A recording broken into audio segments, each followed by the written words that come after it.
Gloire à Dieu, gloire au Père, au Fils et au Saint-Esprit, comme il était au commencement, maintenant et pour les siècles des siècles. Amen. Bienvenue à vous, autour de la parole de Dieu. Nous sommes réunis en son nom pour que nous soyons nourris de sa parole. Car nous qui croyons en lui, par lui nous vivons. En lui, nous croyons. Amen.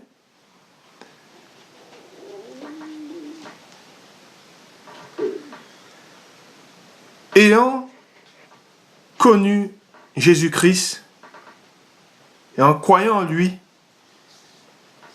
je me suis livré à lui. Je me suis abandonné entre ses mains. À partir du jour où je me suis tourné vers lui,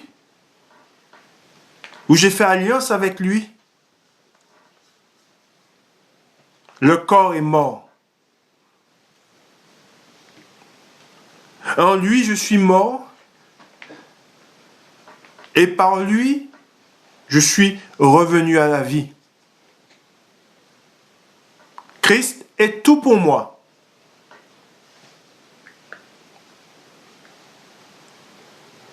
Faire sa volonté, c'est marcher avec lui.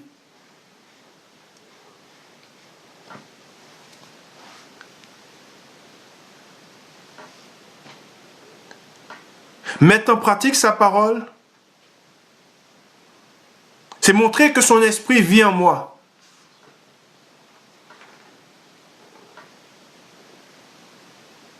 Car il est mon salut.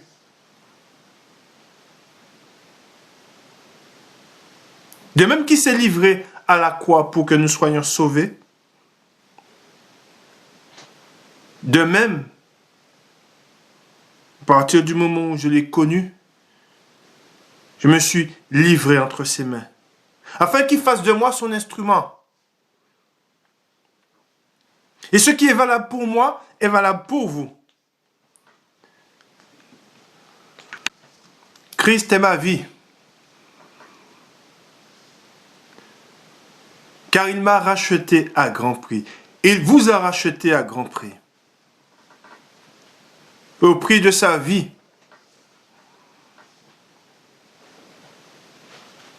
Je ne fais aucun cas de ma vie, de ce que je suis.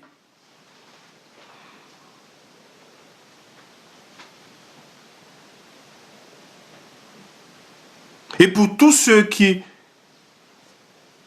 se sont remis entre ses mains,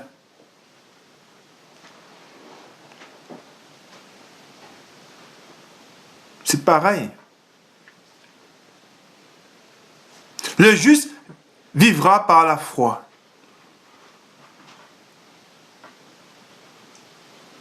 Mais la foi n'est pas morte. La foi, elle vit.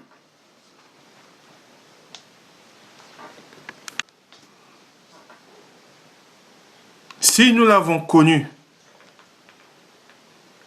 si nous avons reconnu qu'il est mort pour que nous soyons sauvés, il a agi. Il a porté cette bonne parole. La parole qui vient de Dieu. Il est Dieu. La parole s'est faite chair.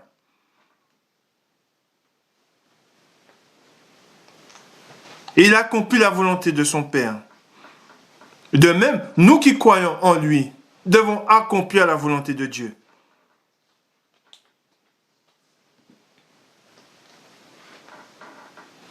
Si nous avons connu Jésus-Christ, il est vrai que la chair, elle est morte.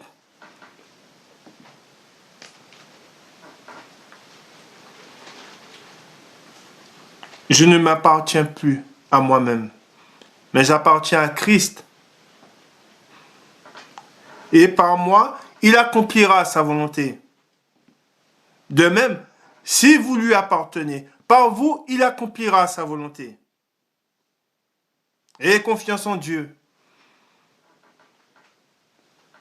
Abandonnez-vous à Dieu. Marchez en Christ. Celui qui marche en Christ est mort dans la chair, car il a crucifié la chair.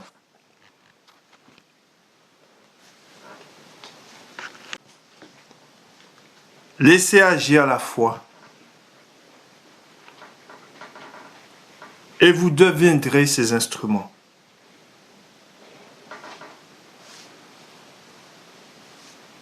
Ne vous inquiétez de rien. Croyez en Dieu. Il agira en vous. Ayez foi en Dieu. Ayez foi en sa parole. Nous savons où est la vérité. Nous connaissons la vérité. Et nous savons que la vérité n'est pas dans le monde. Elle est en notre Maître, Jésus-Christ. Nous allons à la source. Nous allons dans sa parole qui est la vérité. Et nous devons mettre en pratique la parole de Dieu.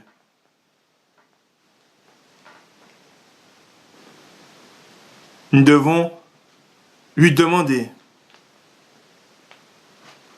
Nous devons toujours consulter l'Éternel au nom de son Fils, notre Seigneur Jésus-Christ.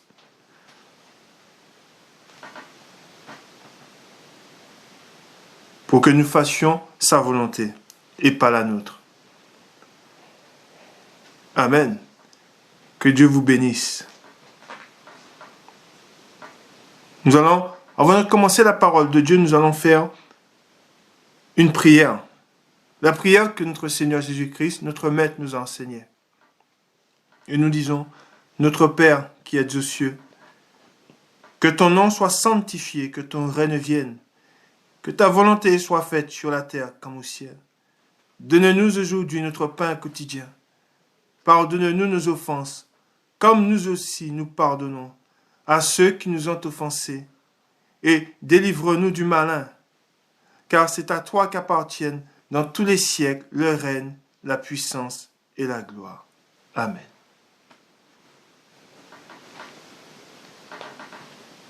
Père éternel, délivre-nous de tout mal, au nom de ton Fils, notre Seigneur Jésus-Christ. Et nous te prions, Père, préserve-nous de tout mal. Et pardonne-nous nos péchés, comme nous aussi nous pardonnons à ceux qui nous ont offensés, et délivre-nous du malin. Amen. Nous allons faire la lecture du psaume 92. Louange et prospérité du juste. Psaume cantique pour le jour du sabbat. Il est beau de louer l'Éternel et de célébrer ton nom, ô Très-Haut, d'annoncer le matin ta bonté et ta fidélité pendant les nuits, sur l'instrument à 10 cordes et sur le luth, au son de la harpe. Tu me réjouis par tes œuvres, ô Éternel, et je chante avec allégresse l'ouvrage de tes mains. Que tes œuvres sont grandes, ô Éternel, que tes pensées sont profondes. L'homme stupide n'y connaît rien, et l'insensé n'y prend point garde. Si les méchants croissent comme l'herbe, si tous ceux qui font le mal fleurissent, c'est pour être détruits à jamais. Mais toi, tu es le Très-Haut à perpétuité, ô Éternel, car voici tes ennemis, ô Éternel, car voici tes ennemis périssent. Tous ceux qui font le mal sont dispersés, et tu me donnes la force du buffle. Je suis arrosé avec une huile fraîche. Mon œil se plaît à contempler mes ennemis, et mon oreille à entendre mes méchants adversaires. Les justes croissent comme le palmier. Ils s'élèvent comme le cèdre du Liban, plantés dans la maison de l'Éternel. Ils prospèrent dans les parvis de notre Dieu. Ils portent encore des fruits dans la vieillesse. Ils sont pleins de sève et verdoyants. Pour faire connaître que l'Éternel est juste. Il est mon rocher, et il n'y a point en lui d'iniquité. Amen. Nous continuons dans la parole de Dieu. Et avant de commencer la parole, je vais vous donner le titre du message du jour.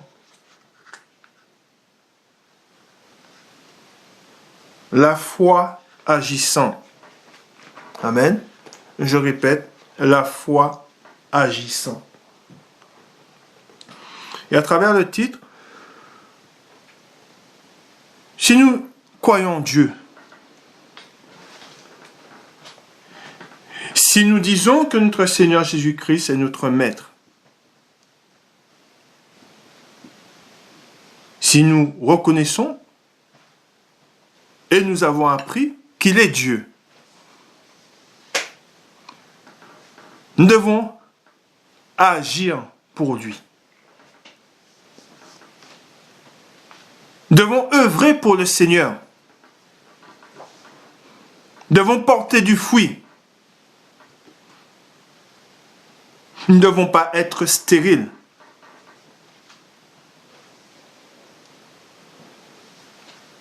Quand j'ai connu Dieu, quand il m'a délivré de la fosse, quand il m'a délivré des ténèbres et qu'il m'a ramené à la lumière,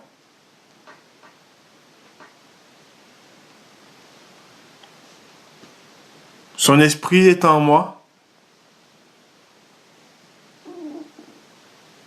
Quand je suis étant né de nouveau, j'ai agi. J'ai agi parce que j'ai cru en lui et je crois en lui.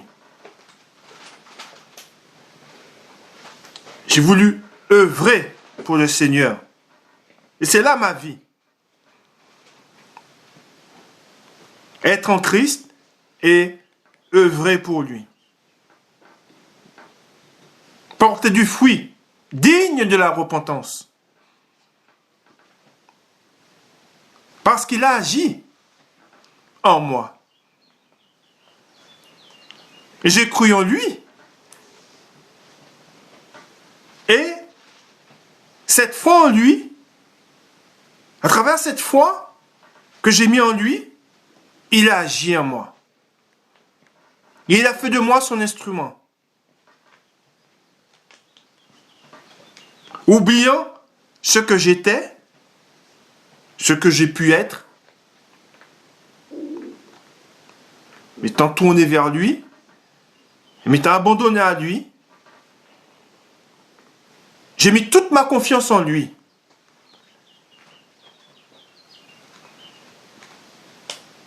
Et cette confiance restera en lui jusqu'à la fin. Parce que j'ai vu la puissance de Dieu.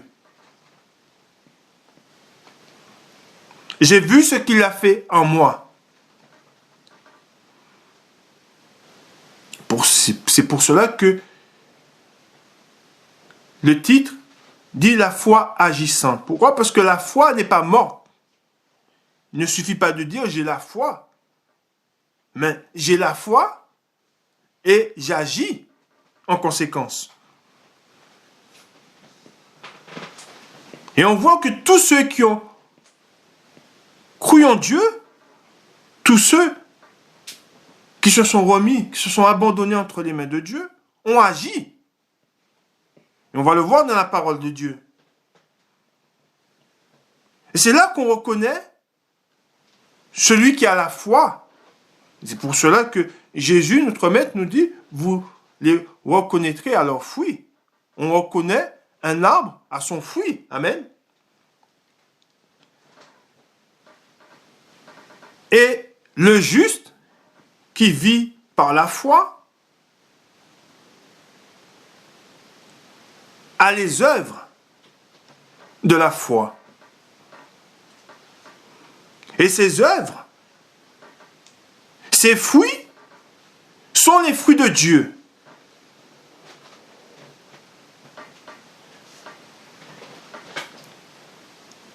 Ne faisons plus notre volonté, mais nous faisons la volonté de Dieu. Et tout ce que Dieu attend de nous est dans sa parole. Et c'est pour cela que nous devons garder la parole de Dieu et la mettre en pratique. Et nous devons le prier, prier Dieu, afin qu'il agisse en nous. Amen. Et c'est pour cela que nous devons toujours nous tourner vers le Seigneur et lui dire, fais de moi ton instrument, agis à travers moi, je m'abandonne à toi, Père. Au nom de ton Fils, notre Seigneur Jésus-Christ. De même que Jésus, quand il s'est tourné vers le Père, il a dit, Père, que ta volonté soit faite et pas la mienne. Et même nous nous tournons vers Dieu et nous lui disons, que ta volonté soit faite et pas la mienne. Même quand il a prié le Père dans le jardin et qu'il a demandé à ce que cette coupe s'éloigne de lui, il a dit que c'est la volonté de Dieu qui doit s'accomplir. Si la volonté de Dieu, si nous croyons en lui, si nous avons foi en lui, nous savons que la volonté de Dieu, c'est que nous agissions. Sa volonté, c'est que ses enfants agissent. Pourquoi? Parce qu'il dit que nous sommes la lumière du monde. Amen. Et nous sommes le sel du monde. Et nous ne devons pas perdre notre saveur. Nous devons garder la lumière et nous devons la mettre de façon à ce qu'elle soit vue par ceux qui sont assis dans les ténèbres. Et moi, quand j'ai connu Dieu, quand j'ai vu sa puissance, je me suis empressé de la partager.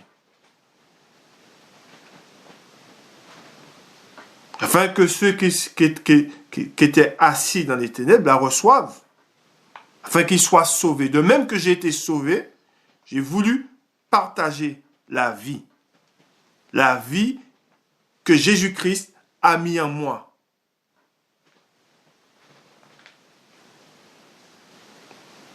Et aujourd'hui, je remercie le Seigneur et je lui demande sa force. Demandons-lui sa force pour que nous fassions sa volonté. Remettons-nous entre ses mains pour que nous soyons ses instruments. Car là, nous serons véritablement ses enfants. Ceux qui sont enfants de Dieu, ce sont ceux qui font la volonté de Dieu. Ceux qui sont les enfants de Dieu, ce sont ceux qui gardent sa parole et qui la mettent en pratique. Ceux qui sont ses enfants, c'est ceux qui reçoivent son Fils et qui passent par son Fils qui est la porte. Ceux qui sont enfants de Dieu, c'est ceux qui ont reçu l'Esprit de Dieu. Amen. Et c'est pour cela que nous devons garder sa parole et ne pas nous soucier de ce qu'on dira de nous ou de ce qu'on fera de nous. Car c'est Dieu, c'est à lui la toute-puissance. Amen.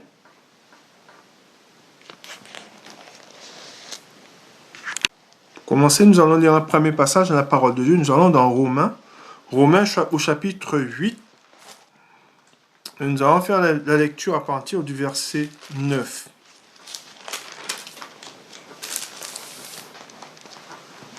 Gloire à Dieu, gloire au Père, au Fils et au Saint-Esprit, comme il était au commencement, maintenant et pour les siècles des siècles. Amen.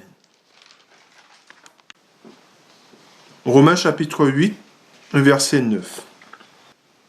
Pour vous, vous ne vivez pas selon la chair, mais selon l'Esprit, si du moins l'Esprit de Dieu habite en vous. Si quelqu'un n'a pas l'Esprit de Christ, il ne lui appartient pas. Et si Christ est en vous, le corps, il est vrai, est mort à cause du péché, mais l'Esprit est vie à cause de la justice. Et si l'Esprit de celui qui ressuscitait Jésus-Christ d'entre les morts habite en vous, celui qui a ressuscité Christ d'entre les morts rendra aussi la vie à vos corps mortels par son Esprit qui habite en vous. Ainsi donc, frères, nous ne sommes point redevables à la chair pour vivre selon la chair. Si vous vivez selon la chair, vous mourrez. Mais si par l'esprit, vous faites mourir les actions du corps, vous vivrez. Car tous ceux qui sont conduits par l'Esprit de Dieu sont fils de Dieu. Et vous n'avez point reçu un esprit de servitude pour être encore dans la crainte, mais vous avez reçu un esprit d'adoption par lequel nous crions Abba, Père. L'Esprit lui-même rend témoignage à notre esprit, que nous sommes enfants de Dieu. Or, si nous sommes enfants, nous sommes aussi héritiers.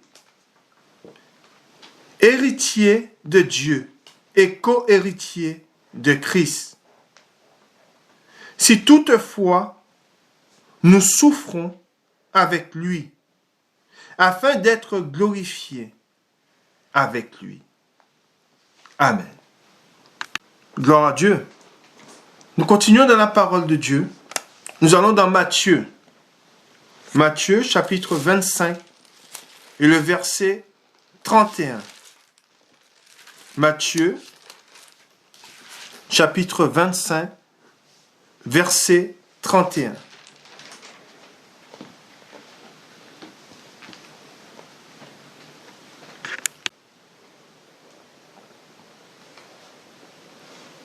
Jugement des nations. Lorsque le Fils de l'homme viendra dans sa gloire, avec tous les anges, il s'assiera sur le trône de sa gloire. Toutes les nations seront assemblées devant lui. Il séparera les uns d'avec les autres, comme le berger sépare les brebis avec les boucs. Et il mettra les brebis à sa droite et les boucs à sa gauche. Alors, le roi dira à ceux qui seront à sa droite, venez, vous qui êtes bénis de mon Père, prenez possession du royaume qui vous a été préparé dès la fondation du monde. Car j'ai eu faim, et vous m'avez donné à manger. J'ai eu soif, et vous m'avez donné à boire. J'étais étranger, et vous m'avez recueilli. J'étais nu, et vous m'avez vêtu. J'étais malade, et vous m'avez rendu visite. J'étais en prison, et vous êtes venus vers moi. Les justes lui répondront. Seigneur, quand avons-nous vu avoir faim, et t'avons-nous donné à manger, ou avoir soif, et t'avons-nous donné à boire?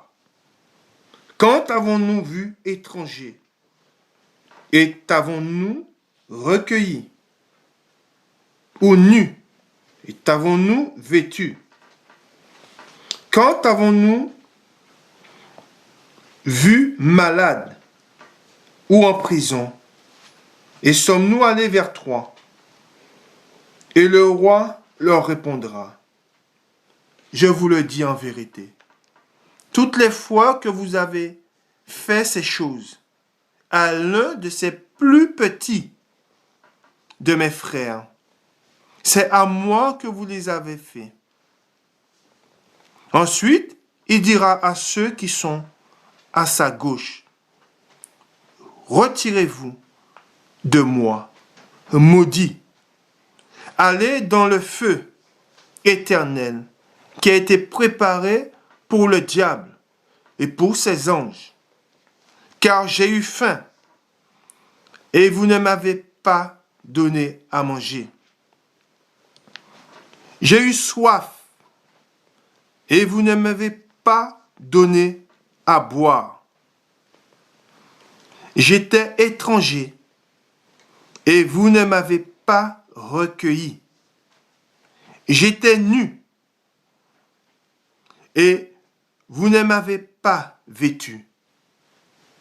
J'étais malade et en prison et vous ne m'avez pas rendu visite. Ils répondront aussi, Seigneur, quand avons-nous vu ayant faim, ou ayant soif, ou étranger, ou nu, ou malade, ou en prison, et ne t'avons-nous pas assisté?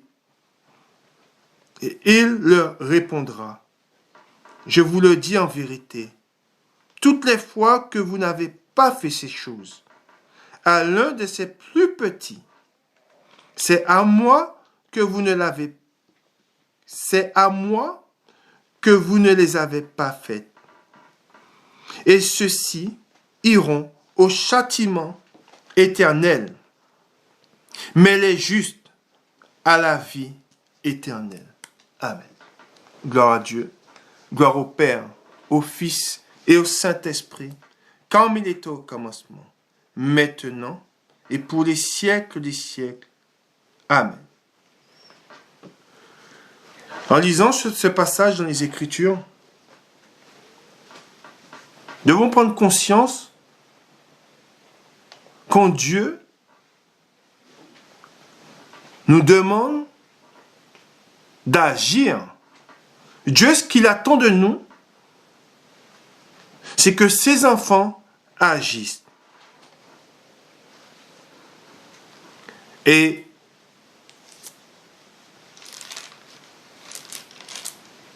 tous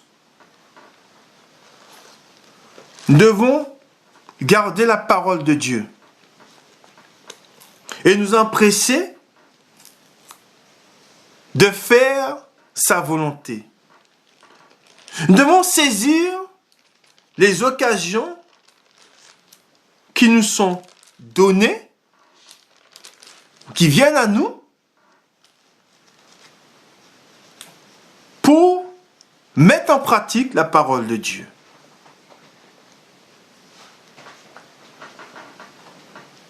Et Dieu de son trône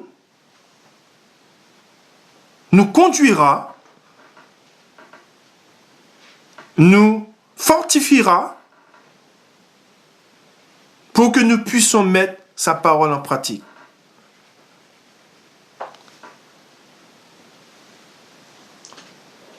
Nous connaissons la vérité. Nous savons que la vérité, c'est Jésus-Christ.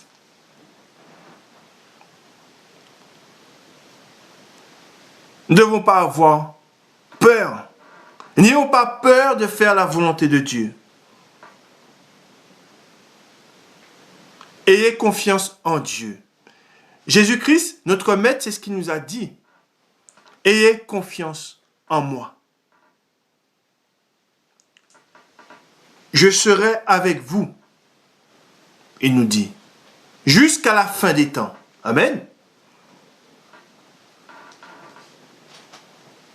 Croyez que Dieu est en vous. Croyez qu'il vous utilise, et croyons qu'il nous utilise pour son œuvre.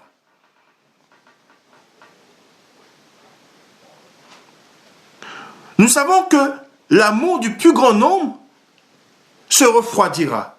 Amen. Si nous avons véritablement l'amour de Dieu, faisons sa volonté.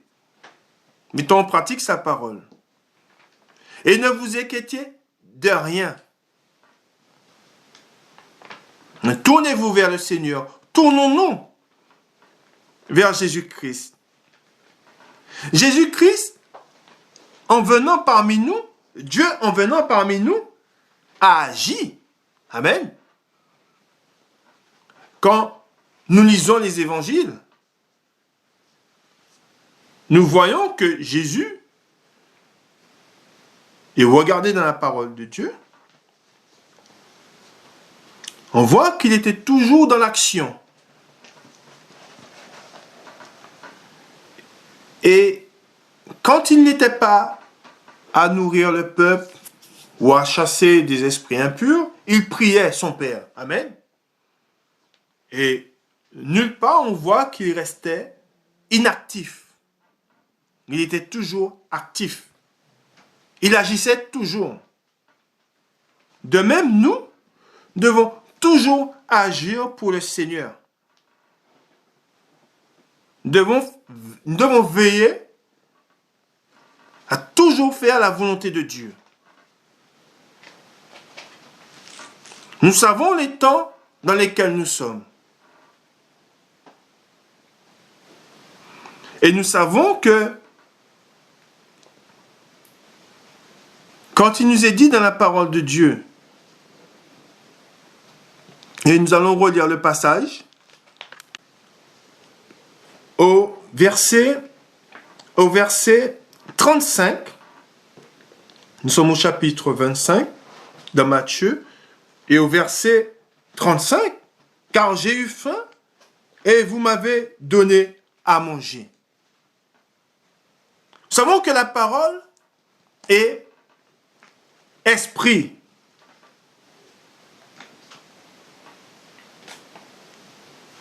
Donner à manger, on parle des deux nourritures. La nourriture du corps fait que nous sommes dans l'action, nous donnons à manger à celui qui a faim, mais nous devons donner aussi la nourriture, et cette nourriture, elle est plus importante, nous devons donner la nourriture spirituelle, amen, qui est la parole de Dieu. Et c'est pour cela que Jésus, quand il est venu parmi nous, on voit qu'il a nourri le peuple qui était dans le désert, ceux qui l'écoutaient, il les a nourris par la parole. Mais quand il a fallu leur donner à manger, il les a aussi nourris dans la chair. Amen. Et c'est pour cela que nous, en tant qu'enfants de Dieu, nous devons être les imitateurs de notre Maître. Et c'est pareil pour ceux qui sont nus. Nous devons revêtir ceux qui sont nus. Amen. Mais nous devons leur apporter aussi la parole. Amen. Car nous étions nus. Et par la parole, nous avons été revêtus. Amen. Et c'est pour cela que nous devons être dans l'action, de cette action-là. C'est pas donner à manger et tourner le dos, non. Si nous sommes en train de marcher et nous voyons un sans-abri, nous lui donnons la nourriture du corps. Nous l'abreuvons aussi, mais nous devons nous donner la nourriture de Dieu. Amen. Qui est la parole de Dieu. C'est pour cela que moi, souvent, quand je me déplace dans ma voiture, j'ai toujours une Sainte Bible. Et si jamais l'occasion se présente de donner cette nourriture qui ne périt pas à celui qui est sans nourriture, je lui donne la parole de Dieu. C'est pour cela que nous devons toujours veiller à avoir avec nous une Sainte Bible, afin que nous soyons dans l'action pour donner la parole à celui qui n'a pas la parole. C'est quelque chose qui doit toujours nous habiter, nous chrétiens. Voilà, je dois être dans l'action. Dieu de son trône, il me voit. Nous devons toujours veiller à agir pour le Seigneur. C'est quelque chose qui doit nous habiter. Moi, c'est quelque chose que j'ai en moi. J'ai ce souci je ne pense pas à moi, je ne pense pas à... Vous savez qu'il dit que nous sommes des sacrifices vivants. Je ne pense pas, ce qui me vient à l'idée, c'est pas ma personne à moi. Je ne fais aucun cas de moi.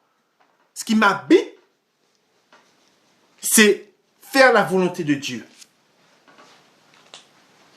C'est œuvrer pour le Seigneur. C'est tout ce que j'ai, c'est ce que j'ai. Mais ma foi, ça fait partie de ma foi. C'est toujours être agréable à Dieu. Plaire à Dieu. Je sais que je plais à Dieu quand je porte du fruit.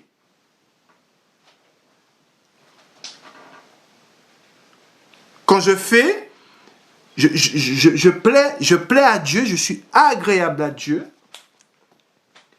Quand je porte, quand je fais quelque chose, mais quelque chose qui restera pour le Seigneur. Donner à manger et comme j'ai dit, on marche et on voit quelqu'un dans le besoin, on donne à manger et on tourne le dos. Sans donner la parole de vie, la vraie nourriture. C'est pas agir pour le Seigneur. C'est pour ça que beaucoup de personnes, c'est pour ça qu'il dit que nous ne sommes pas sauvés par nos œuvres. On voit à travers le monde, beaucoup de personnes donnent à manger, mais ils n'ont pas le Seigneur. Ils ne croient pas en Jésus-Christ. Ça, c'est en vain, ça ne sert à rien. Ça sert, mais ça les sert eux. Ça fait grossir leur orgueil, leur fierté. Ils se vantent. Mais nous, ce que nous le faisons dans le secret, nous le faisons pour Dieu. On n'est pas là pour se vanter de ce qu'on fait. On le fait parce qu'on a l'amour de Dieu en nous. On le fait pour plaire à Dieu. Et on ne se soucie pas de ce qu'on dira de nous, ni de ce qu'on pensera de nous. Nous devons être dans l'action. Amen. Et c'est pour cela que le Seigneur, il demandera à chacun des comptes. C'est pour cela que le titre, c'est le jugement des nations. Au moment du jugement, Dieu dira, qu'as-tu fait pour moi? Et n'oublions pas, nous sommes le sel et la lumière. Nous devons toujours avoir ce souci de plaire à Dieu, de faire sa volonté. Amen. Avant de continuer dans la parole de Dieu,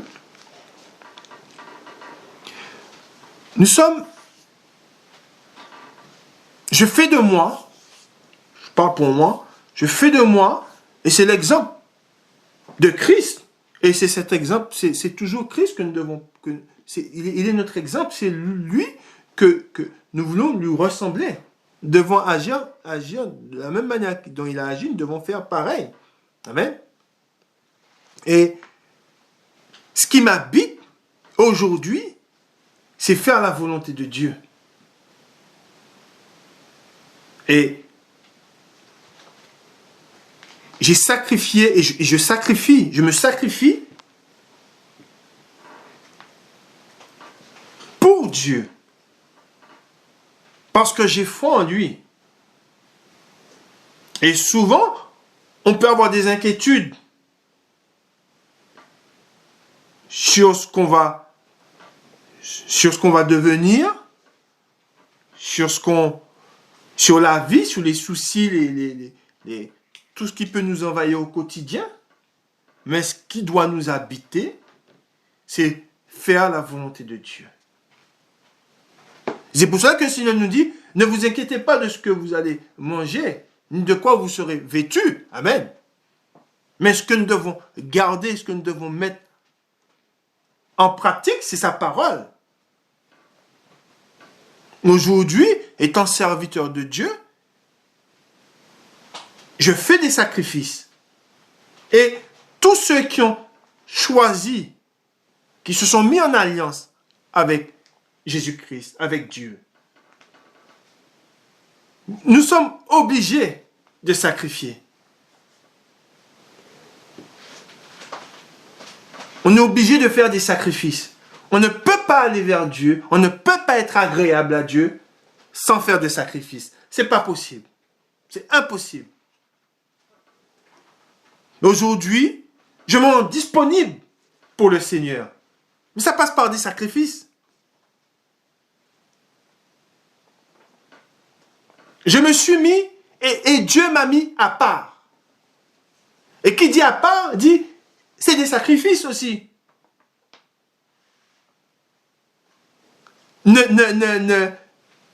Se couper du monde. Le chrétien doit se mettre à part. Et quand on voit ce qu'il y a dans le monde, quand on voit et quand on entend ce qui se fait dans le monde, je comprends pourquoi Dieu veut que je me mette à part. Car on ne peut pas être dans le monde et en même temps servir Dieu. On ne peut pas penser comme le monde, s'habiller comme le monde, avoir les distractions du monde et en même temps servir Dieu. C'est pas possible. Amen. On ne peut pas écouter ce qui se dit dans le monde et en même temps écouter Dieu.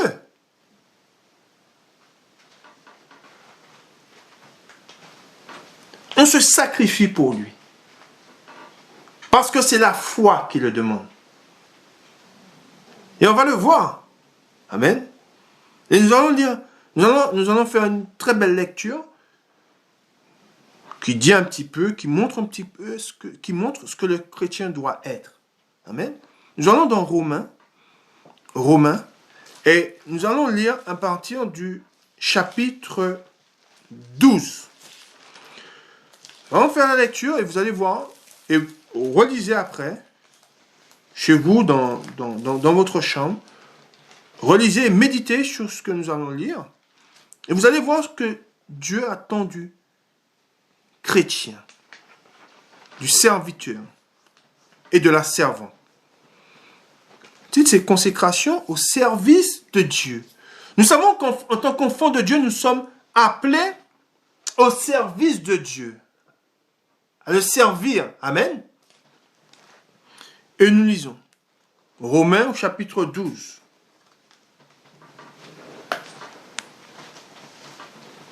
Je vous exhorte, donc frères, par les compassions de Dieu, à offrir, écoutez bien, à offrir vos corps comme un sacrifice vivant.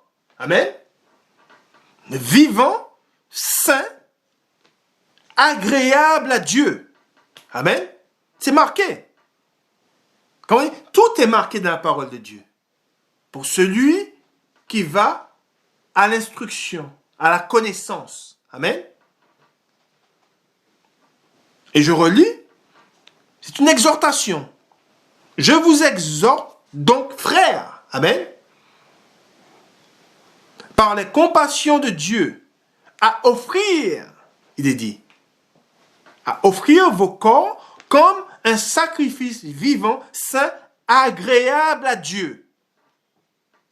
Ce qui sera de votre part un culte raisonnable.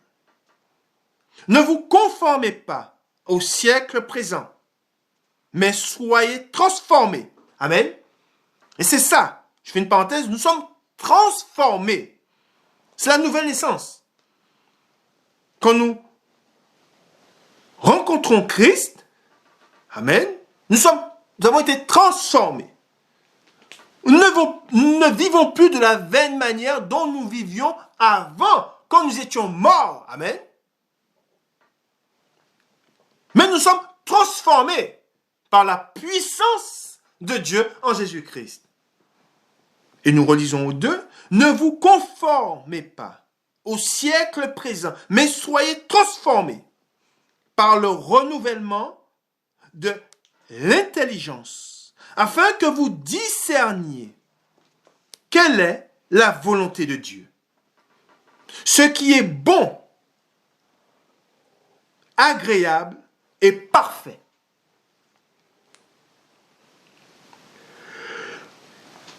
Par la grâce qui m'a été donnée, je dis à chacun de vous de n'avoir pas de lui-même une trop haute opinion, mais de revêtir des sentiments modestes, selon la mesure de foi que Dieu a départie à chacun.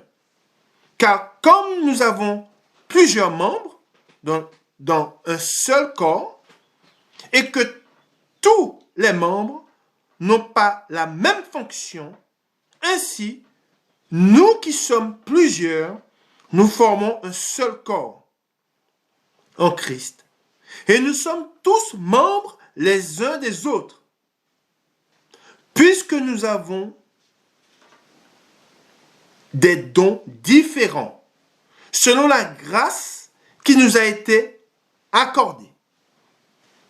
Que celui qui a le don de prophétie l'exerce en proportion de la foi.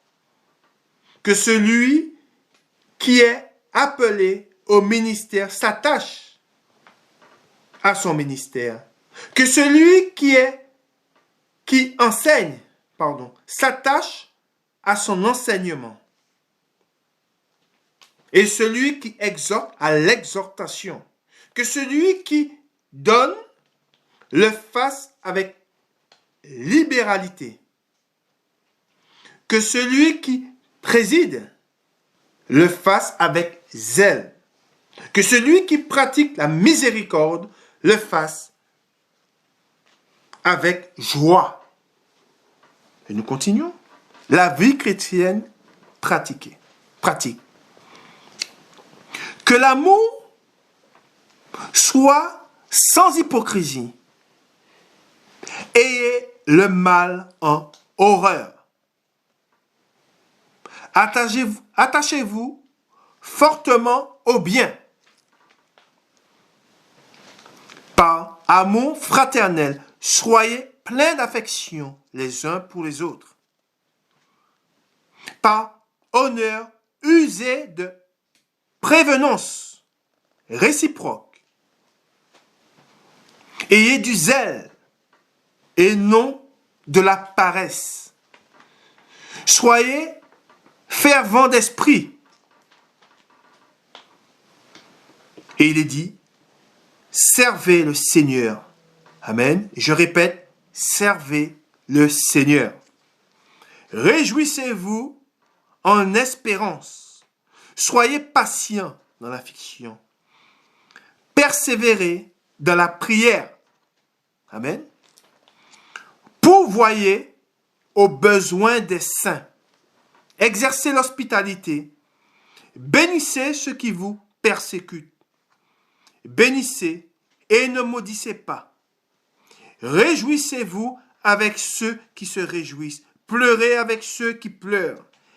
Ayez les mêmes sentiments les uns envers les autres. N'aspirez pas à ce qui est élevé, mais laissez-vous attirer par ce qui est humble. Ne soyez point sages à vos propres yeux. Amen. Ne faisons jamais assez. Parenthèse. Recherchons toujours à être dans l'action pour le Seigneur. Amen.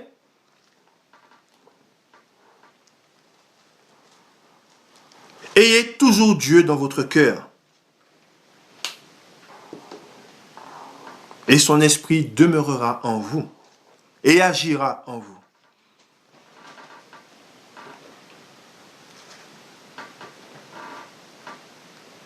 Et considérez toutes choses qui sont dans le monde comme de la boue. Et recherchez les œuvres de l'esprit. Amen. Et nous continuons. Ne rendez à personne le mal pour le mal. Et je répète, ne rendez à personne le mal pour le mal. Recherchez ce qui est bien. devant tous les hommes. S'il est possible, autant que cela dépend de vous, soyez en paix avec tous les hommes. Ne vous vengez point vous-même, bien-aimés, mais laissez agir la colère. Car il est écrit, à moi la vengeance, à moi la rétribution, dit le Seigneur. Mais si ton ennemi a faim, donne-lui à manger. S'il a soif, donne-lui à boire. Et je fais une parenthèse. Tout ce que nous lisons, c'est la foi agissante du chrétien.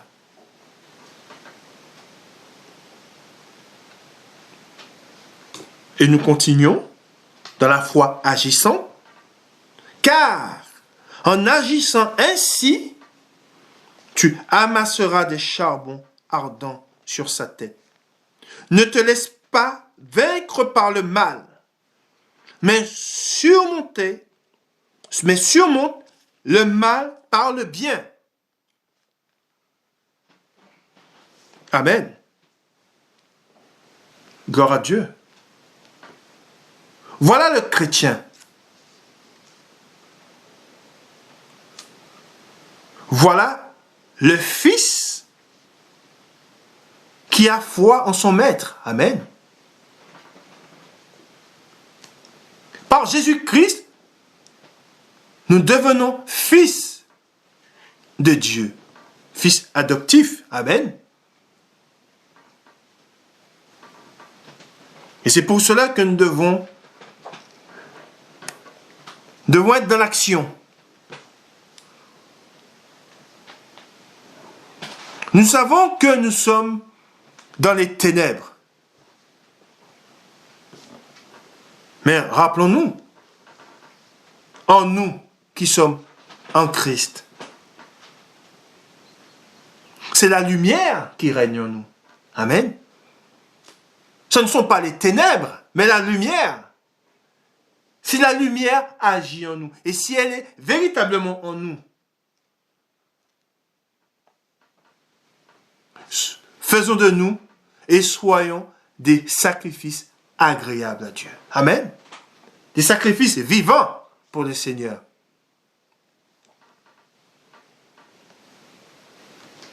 Faisons la volonté de Dieu. Amen. Soyons dans l'action. Et veillons et prions. Amen. Prions pour ceux qui sont dans les ténèbres.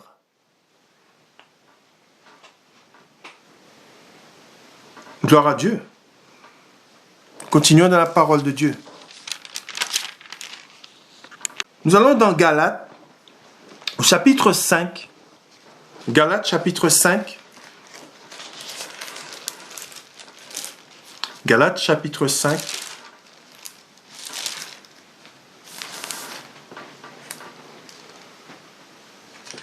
Et nous lisons le verset 6. Galates, chapitre 5, le verset 6. Il est écrit dans la parole de Dieu, car en Jésus-Christ, ni la circoncision, ni l'incirconcision n'ont de valeur, mais seulement la foi qui est agissante par l'amour. Amen. Et je répète, car en Jésus-Christ, ni la circoncision, ni l'incirconcision n'ont de valeur, mais seulement la foi qui est agissante par l'amour. Amen. Et nous devons agir si véritablement nous avons foi en lui. Si véritablement son esprit est en nous. Si véritablement nous l'avons connu. Soyons dignes de lui. Soyons comme il a été parmi nous quand il est venu, quand la parole s'est faite chair. Il a agi. Amen. Il a accompli. Amen. Accomplissons la volonté de Dieu et non la nôtre. Amen. Recherchons la parole et les voies de Dieu afin de lui être agréable. Amen. Gloire à Dieu. Nous continuons dans la parole de Dieu. Nous allons dans Hébreux au chapitre 11. Hébreux, chapitre 11.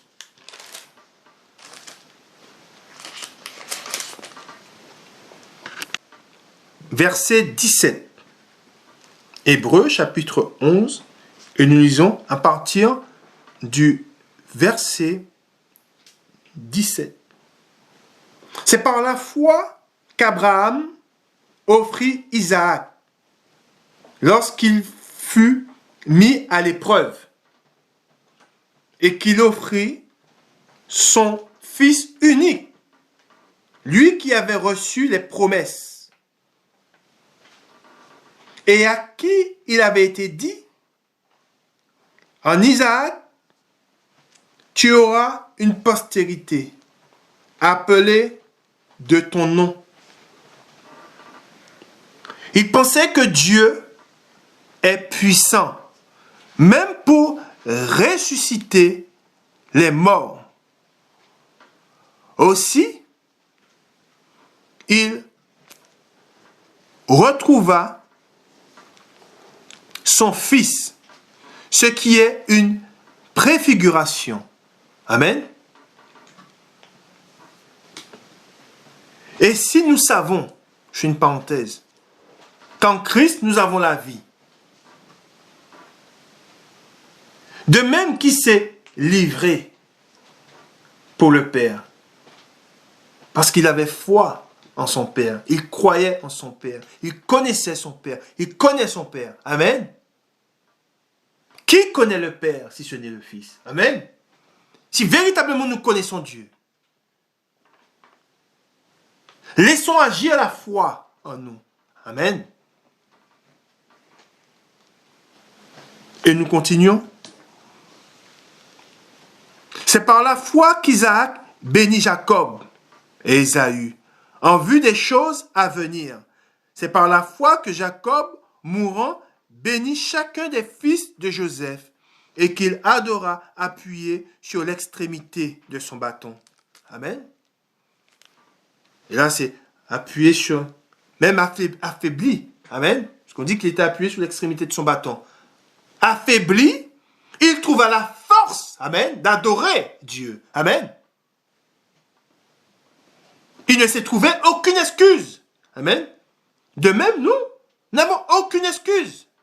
Nous avons connu Dieu. Nous adorons Dieu. Laissons agir la foi. Amen. C'est par la foi que Joseph, mourant, fit mention de la sortie des fils d'Israël et qu'il donna des ordres au sujet de ses os. C'est par la foi que Moïse, à sa naissance, fut caché pendant 3 mois par ses parents, parce qu'ils virent que l'enfant était beau et qu'ils ne craignirent pas l'ordre du roi. Amen. C'est pour cela que nous ne devons pas craindre les hommes, mais nous devons avoir la crainte de Dieu. Amen. Pas des hommes. Amen. Empressez-vous de faire la volonté de Dieu. Amen. Et ne craignez pas ce qu'on dira ou ce qu'on fera de vous. Amen.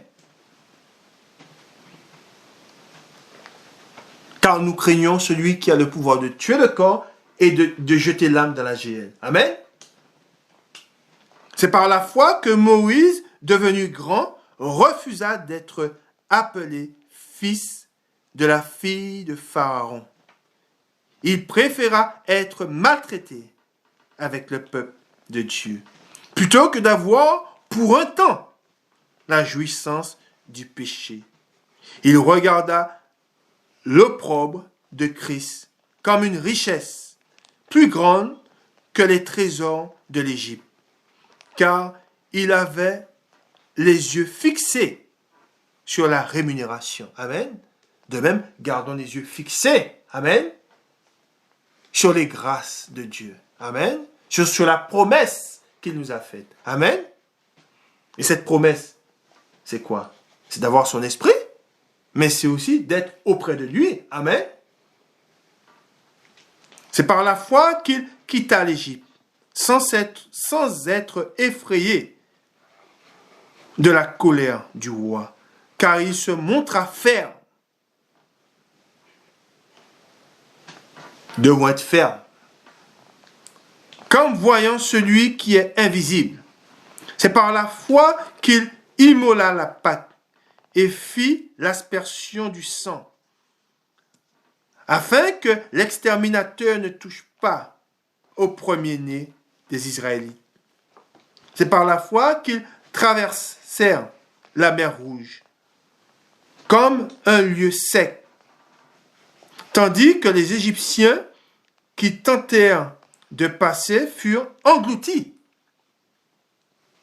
C'est par la foi que les murailles de Jéricho tombèrent, après qu'on eut fait le tour pendant 7 jours.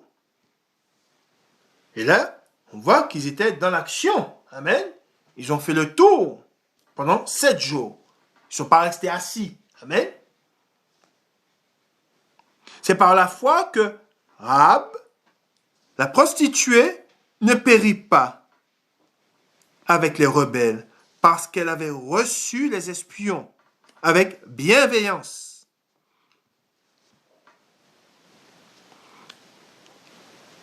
Et que dirais-je encore?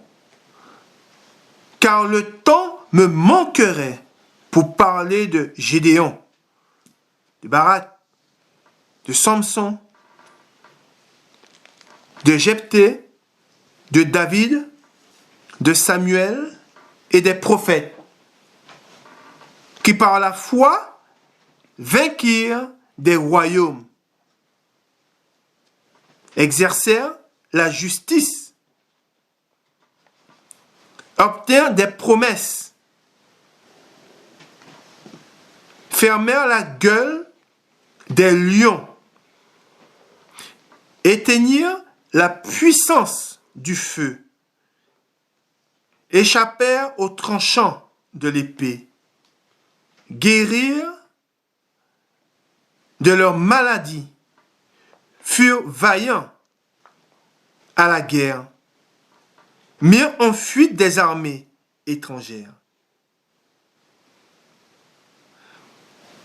Des femmes recouvrèrent leur mort par la résurrection.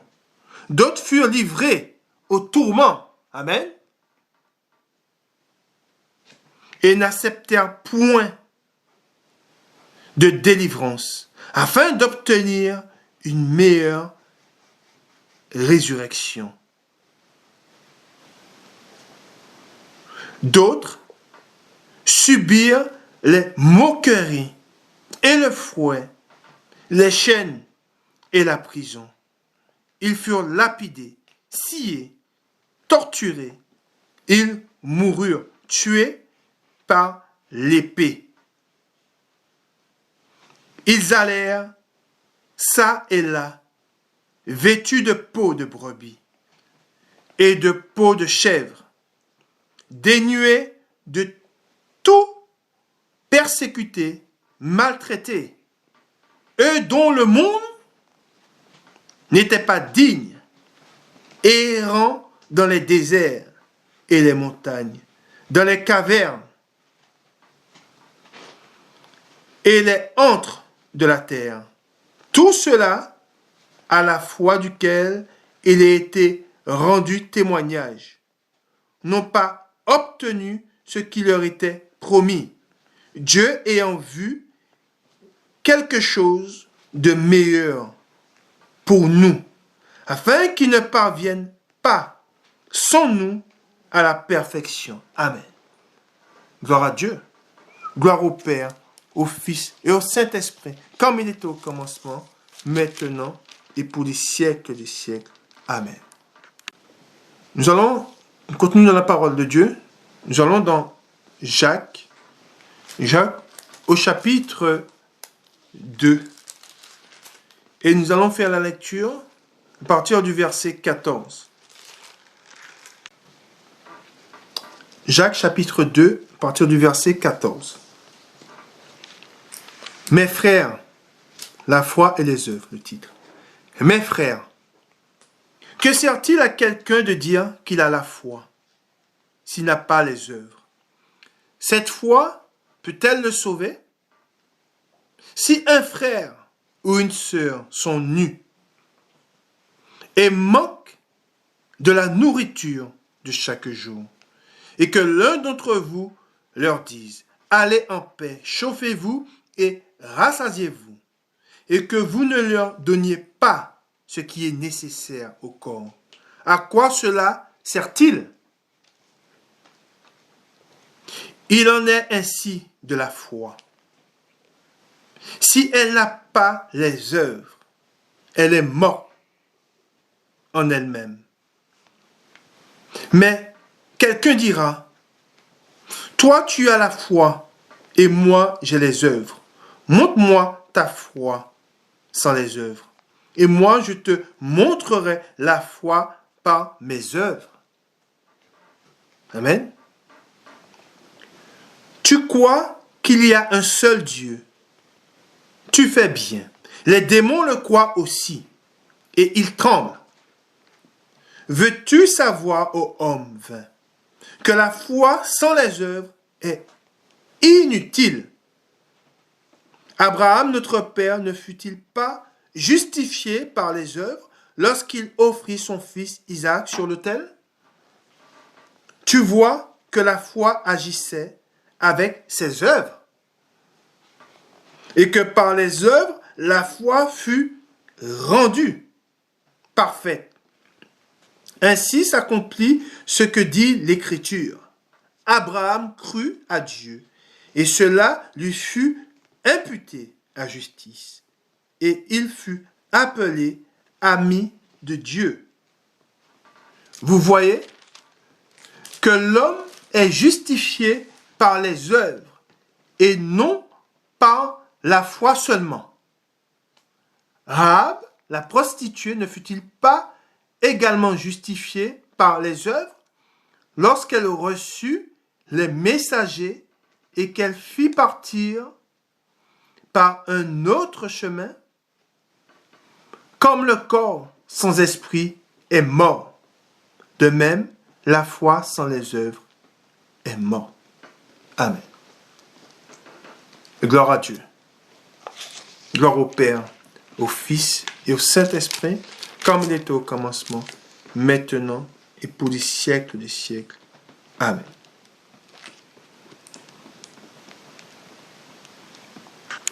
Nous allons dans 1 Jean, au chapitre 2. Et nous allons faire la lecture à partir du verset 3.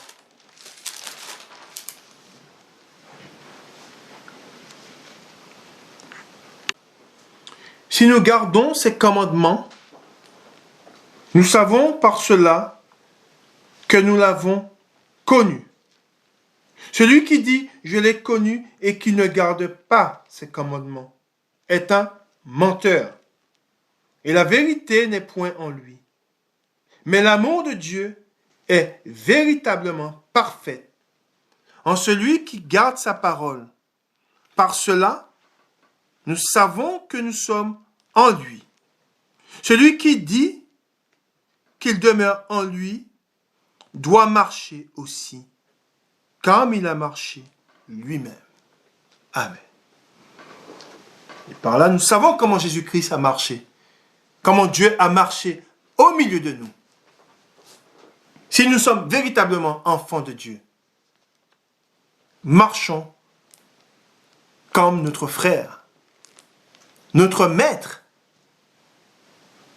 Jésus-Christ. Amen.